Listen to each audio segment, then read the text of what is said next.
Voilà, et pour aller plus loin sur ce sujet des logements sociaux, nous recevons un spécialiste de la question, comme je le disais en titre. Il s'agit de M. Daouda Ouedraogo, urbaniste, expert international. Il est également le président du groupe de réflexion des urbanistes du FASO. Bonsoir, M. Ouedraogo. Bonsoir. Et merci pour votre disponibilité. Merci. Alors, on l'a vu dans les reportages, les besoins en logement dans nos villes sont énormes et continuent de croître donc d'année en année. La réponse apportée par le gouvernement à travers ce programme de logement social est-elle la bonne? Tout d'abord, il faut dire que la politique appliquée aujourd'hui a échoué. C'est-à-dire que les besoins ont été évalués à 25 000 logements par an au niveau du Burkina et 10 000 logements au Burkina et à Ouagadougou. Et ce qu'on a constaté, ce qu'on voit à la télé, à travers votre reportage, c'est l'échec d'une politique, d'une stratégie. Je peux vous dire que le programme 10 000 logements, vous ne pouvez pas trouver un document qui donne le contenu de ce programme 10 000 logements. C'est-à-dire que c'est une idée qui a été lancée. Ça veut dire que les bases ont été mal posées déjà. Les bases ont été mal posées et on s'est lancé dans une campagne de souscription à l'époque, en 2009, qui a pu identifier environ 30 000, comme vous l'avez dit, 30 000 souscripteurs qui sont, en fait, c'est une évaluation de la demande. Malheureusement, face à cette demande, l'offre n'est pas conséquente. 10 000 logements, en réalité, on n'a pas le timing de 10 000 logements. Et donc, on peut dire à la date d'aujourd'hui que jusqu'à présent, depuis 2009 à nos jours, on n'est pas encore à 4 000 logements réalisés dans ce programme, puisqu'on n'a pas un délai de mise en œuvre de ces 10 000 logements. Et pendant ce temps, les besoins ne font que s'accroître d'année en année. D'année en année. Alors, le problème aussi qu'on a remarqué, oui, c'est la définition même du logement social. Le logement, comme le secrétaire général du ministère vient de dire, le logement social est un logement aidé par l'État. C'est-à-dire qu'il y a la contribution de l'État pour que le logement s'appelle logement social. À défaut, c'est un logement économique. Les promoteurs immobiliers peuvent s'efforcer de faire en sorte qu'on se trouve dans une logique de réduire le coût de la construction pour que le logement soit accessible. Donc, si le logement est dit social, ça veut dire qu'il doit pouvoir effectivement s'intéresser au plus grand nombre. Et le constat qu'on a fait, c'est que à la date d'aujourd'hui, avec 5 500 000 et une fourchette de 7 500 000, on se retrouve avec 15% seulement de la population du Burkina qui sont éligibles à ça. Okay, c'est 15% des ménages. On va y revenir, mais comme on l'a vu sur le terrain, alors des logements ont été réalisés. Malheureusement, des services et des infrastructures de base qui se font toujours attendre. Est-ce qu'il n'y a pas là également un problème dans la conception même de ce programme-là? Bien sûr, l'échec d'une stratégie, c'est de l'idée du projet à la conception et à l'exécution. Étant donné que nous avons une loi qui porte en code de l'urbanisme et de la construction, qui définit le logement, le lotissement comme l'opération qui consiste à diviser un terrain nu en deux et viabiliser. C'est-à-dire que le lotissement, tant qu'il n'est pas viabilisé, il ne peut pas justement répondre aux critères d'un lotissement. Donc, ça veut dire que la viabilisation devrait précéder de la construction des logements. Et ça, c'est ce que les maires doivent faire dans les communes, c'est ce que les promoteurs immobiliers doivent faire. Et normalement, l'État qui doit assurer le contrôle justement de ces actions doit être le premier à donner l'exemple pour que nous changeons nos modes d'aménagement de nos villes. Alors on l'a vu dans le reportage, certains incriminent les attributaires qui ne seraient pas vraiment les personnes dans le besoin à cause donc de cette inoccupation des logements.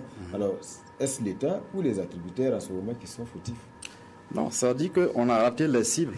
Ça dit que le logement destiné à 15% de la population, ça veut dire que ceux qui sont effectivement demandeurs de logement n'ont pas accès à ce logement, à ce coût.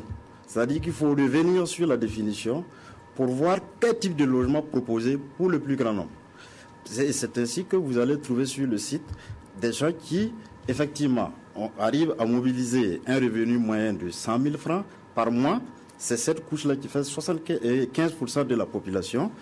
Et cette population, ceux qui ont, comment dirais-je, ces revenus et qui ont accès au logement, effectivement, avaient déjà un premier logement et n'ont pas besoin de déménager sur ces sites. Finalement, le public cible des logements sociaux sont en marge de ce programme. Mais est-ce que ce n'est pas une vision un peu trop facile? Parce qu'il y a des gens qui sont attributaires, peut-être qui veulent bien déménager, mais il y a également cette question de la viabilisation. C'est les deux problèmes. Ça dit qu'on n'a pas réfléchi à la question de viabilisation préalable et on n'a pas réfléchi aussi au public cible. Et ça, les deux font, c'est ça qui donne ce qu'on constate comme désastre au niveau de Baseco, qui est le premier site identifié. Et d'ailleurs, je veux dire que la conception même, c'est-à-dire l'idée de projet de réunir, ça fait 1000 hectares environ le site de Baseco, réunir autant de population dans ce site, si on avait bien réfléchi, on pouvait l'éclater au niveau de la ville de Ouagadougou pour faire en sorte que le problème qu'on veut régler n'entraîne pas d'autres problèmes. Parce que concentrer cette population au niveau de Baseco, ça entraîne des difficultés de circulation qu'on connaît déjà sur l'axe. Donc, ça dit que c'est une opération qui, effectivement, a été réalisée au mépris des règles d'urbanisme et de la pratique et de l'art qui doit pouvoir, effectivement, faire un bon. Monsieur Ouedraogo, il y a également des attributaires qui se plaignent. Les logements, avant d'aménager, il faut un minimum d'investissement, alors que le public qui est visé est censé ne pas avoir de moyens. Alors que, une fois que le logement est acquis, il faut mettre de l'argent avant de pouvoir aménager. Voilà. Là également, c'est un problème de conception même du type de bâtiment.